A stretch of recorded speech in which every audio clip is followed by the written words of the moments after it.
എറണാകുളം മട്ടാഞ്ചേരിയിൽ നിന്ന് കുട്ടികളെ കാണാതായ സംഭവത്തിൽ ഒരു വഴിത്തിരിവുണ്ടായിരിക്കുന്നു. തങ്ങളെ ആരോ തട്ടിക്കൊണ്ടു വന്നതാണെന്ന് കുട്ടികൾ മൊഴി കൊടുത്തു. തമ്പാനൂരിൽ എങ്ങനെ എത്തിയെന്ന് അറിയില്ലെന്ന് കുട്ടികൾ പോലീസിനോട് പറഞ്ഞു. ഇന്ന് പുലർച്ചെയാണ് തമ്പാനൂരിൽ നിന്ന് കുട്ടികളെ പോലീസ് കണ്ടെത്തിയത്. ഉമേഷ് ബാലകൃഷ്ണൻ കൂടുതൽ വിവരങ്ങൾ നൽകും തിരുവനന്തപുരത്ത് നിന്ന്. Umesh, good morning. പറയൂ, കുട്ടികളെ തട്ടിക്കൊണ്ടുപോയി എന്നാണോ കുട്ടികൾ അവകാശപ്പെടുന്നത്?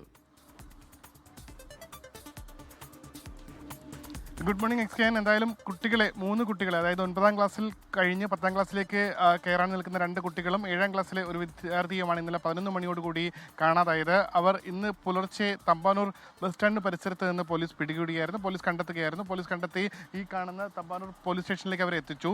എത്തിച്ച ശേഷം പോലീസ് അവരോട് കാര്യങ്ങൾ തിരക്കിയപ്പോഴാണ് വിദ്യാർത്ഥികൾ ഇത്തരമൊരു കാര്യം പറയുന്നത്. പക്ഷേ പൂർണ്ണമായും പോലീസ് അത് വിശ്വസിച്ചിട്ടില്ല. എങ്കിലും വിദ്യാർത്ഥികളുടെ മൊഴി പ്രകാരം തങ്ങൾ ഇന്നലെ 11 മണിക്ക് ഫുട്ബോൾ കളിക്കാനായി വീട്ടിൽ നിന്ന് ഇറങ്ങുകയും ഗ്രൗണ്ടിലേക്ക് പോകുന്ന വഴി തങ്ങളെ ആരോ തട്ടിക്കൊണ്ടുപോയി ഒരു ഗോഡൌണിൽ പാർപ്പിക്കുകയുമായിരുന്നു. അവിടെ നിന്ന് തങ്ങൾ രക്ഷപ്പെട്ട് ഓടി ലഭിച്ച ബസ്സിൽ കയറി ഇരിക്കാനുണ്ടായത്. എങ്ങനെയാണ് തമ്പാനൂർ എത്തിയതെന്ന് തങ്ങൾക്കറിയില്ല എന്നുള്ള മൊഴിയാണ് നൽകിയിരിക്കുന്നത്. പക്ഷേ പോലീസ് പൂർണ്ണമായും വിശ്വസിച്ചിട്ടില്ല.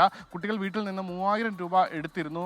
ആ രീതിയിൽ കുട്ടികൾ നാട് കാണാൻ ഇറങ്ങിയതാണോ എന്നൊരു സംശയം പോലീസിനുണ്ട്. എന്തായാലും അല്പസമയത്തിന് തന്നെ CI ഇവിടെ എത്തും. CI എത്തി കുട്ടികളെ മൊഴി കൂടുതൽ രേഖപ്പെടുത്തും. കുട്ടികളുടെ വീട്ടുകാരുമായും സംസാരിക്കും. അതിനുശേഷം മാത്രമായിരിക്കും തുടർ അന്വേഷണം നടത്തുക. എന്തായാലും കുട്ടികളുടെ മൊഴിയിൽ ചില പൊരുത്തക്കേടുകളുണ്ട്. എന്തായാലും വീട്ടുകാർക്ക് ആശ്വസിക്കാം. എന്തായാലും ഇന്നലെ 11 മണിക്ക് കാണാതായ കുട്ടികളെ തമ്പാനൂർ പോലീസ് കണ്ടെത്തിയിരിക്കുന്നു. SKN. ഓക്കെ, ഉമേഷ് ബാലകൃഷ്ണനാണ് വിവരങ്ങൾ നൽകി. എന്തായാലും കുട്ടികളെ കണ്ടെത്തിയല്ലോ, ആശ്വാസമായി. മറ്റു കാര്യം നമ്മുടെ പോലീസ് അന്വേഷിക്കട്ടെ.